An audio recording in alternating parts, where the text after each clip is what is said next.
తెలంగాణ అభివృద్ధిలో ప్రతి ఒక్కరూ భాగస్వాములు కావాలని ముఖ్యమంత్రి రేవంత్ రెడ్డి పిలుపునిచ్చారు.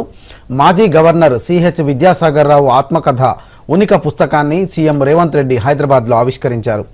అవసరం ఉన్న చోట విపక్ష నేతల అనుభవాన్ని వినియోగించుకుంటామని సీఎం స్పష్టం చేశారు. మరిన్ని వివరాలు.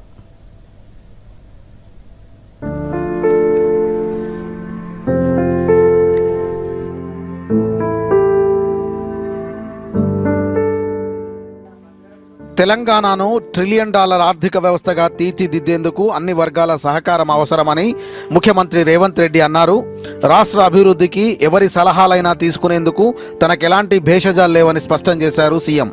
మాజీ గవర్నర్ సిహెచ్ విద్యాసాగర్ రావు ఆత్మకథ ఉనిక పుస్తకాన్ని ముఖ్యమంత్రి హైదరాబాద్లో ఆవిష్కరించారు.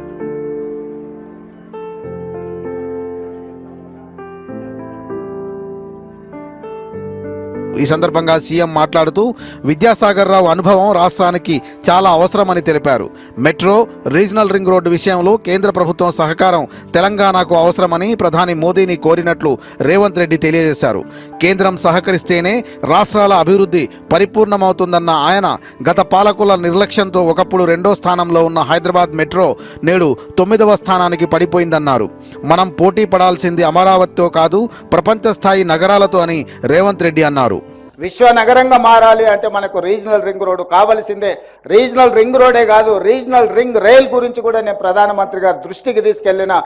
ఈ నగరం విశ్వ నగరంగా పెరగాలి. పదే పదే చాలా సందర్భాల్లో చర్చలు వచ్చినప్పుడు ఆంధ్రప్రదేశ్తో పోటీ పడదాం, మనకంటే అమరావతి ముందుకెళ్తుంది. మనం అమరావతితోనే ఆంధ్రప్రదేశ్తోనే పోటీ పడేది, ప్రపంచంతోనే పోటీ పడదాము. న్యూయార్క్ లేదా టోక్యో లేదా దుబాయ్ లేదా ఈ నగరాలతో పాటు మౌలిక వసతులను పెంపొందించుకుంటే ప్రపంచంతో పోటీ పడే శక్తి తెలంగాణ ప్రజలకు ఉన్నది. ఆర్ఎస్ఎస్ నుంచి గవర్నర్ వరకు తన జీవిత అనుభవాల మేళవింపే ఉనిక పుస్తక రూపమని మాజీ గవర్నర్ విద్యాసాగర్ రావు అన్నారు. సాంస్కృతిక జాతీయవాదం అందరిలో ఉందని, పార్టీలు వేరు కావచ్చు కానీ పాలక పక్షాలు ప్రతిపక్షాలు కలిసి పనిచేసే సంస్కృతి కొనసాగుతుందని, ఇదే విషయాన్ని LK Advani my life my country పుస్తకంలో పేర్కొన్నారని గుర్తు చేశారు. ఎల్లంపల్లికి శ్రీపాదరావు పేరు పెట్టాలని డిమాండ్ చేసింది బీజేపీ అని, వాజ్పేయిని ప్రధానమంత్రి అవుతావని నెహ్రూ అన్నారని, ఐక్యరాజ్య సమితిలో మాట్లాడేందుకు ప్రతిపక్ష నేత అయినటువంటి వాజ్పేయిని అప్పటి ప్రధాని పివి పంపించారని గుర్తు చేశారు. పాలకపక్షం ప్రతిపక్షం కొన్ని సందర్భాల్లోనైనా జాతీయ ప్రయోజనాల కోసం, రాజ్యాంగ ప్రజాస్వామిక విలువల కోసం కలిసిపోక తప్పదన్నారు. సీఎం రేవంత్ రెడ్డి తీసుకున్న స్కిల్ డెవలప్మెంట్ ప్రోగ్రాంతో పేదరికాన్ని తగ్గించవచ్చని, ఇది దేశానికి స్ఫూర్తినిచ్చే నిర్ణయమని విద్యాసాగర్ రావు అన్నారు. హైడ్రాను అందరూ పొగుడుతున్నారని, హైదరాబాద్ నగరాన్ని సుందరంగా నిర్మించుకోవడానికి ముందడుగు వేయడం మంచిదే అని అన్నారు. ఏ విధంగానైతే మీరు హైడ్రాతో మూసిని మళ్ళీ పునర్జీవనం చేయాలనుకొని, సుందరంగా తీర్చిదిద్దాలనుకొని, సబర్మతి కానీ మిగతా ప్రపంచవ్యాప్తంగా ఉన్నటువంటి దేశాలకు దీటుగా హైదరాబాద్ నగరాన్ని మరి సుందరంగా మరింత తీర్చిదిద్దడానికి దాన్ని కూడా వెంటనే ప్రారంభం చేసుకోవడం చాలా చక్కటి విషయం. దాన్ని సభాముఖంగా మిమ్మల్ని అభినందిస్తున్నాను. రేవంత్ రెడ్డి గారు ప్రతిపాదించినటువంటి skill development this only the solution for this country. ఇది మనం ఒక ఉదాహరణగా తీసుకున్నట్టయితే మన తెలంగాణలో యావత్ భారతదేశం కూడా తీసుకునేటువంటి అవకాశం ఉంటుంది.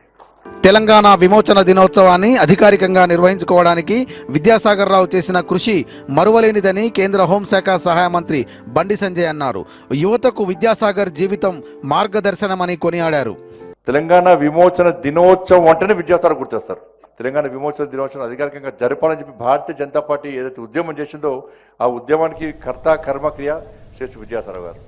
ఈ కార్యక్రమంలో హర్యానా గవర్నర్ బండారు దత్తాత్రేయ, ఒడిశా గవర్నర్ కంభంపాటి హరిబాబు, రాష్ట్ర మంత్రులు శ్రీధర్ బాబు, పొన్నం ప్రభాకర్, బీజేపీ రాజ్యసభ సభ్యుడు డాక్టర్ లక్ష్మణ్ తదితరులు పాల్గొన్నారు. Bureau report, Doordarshan news.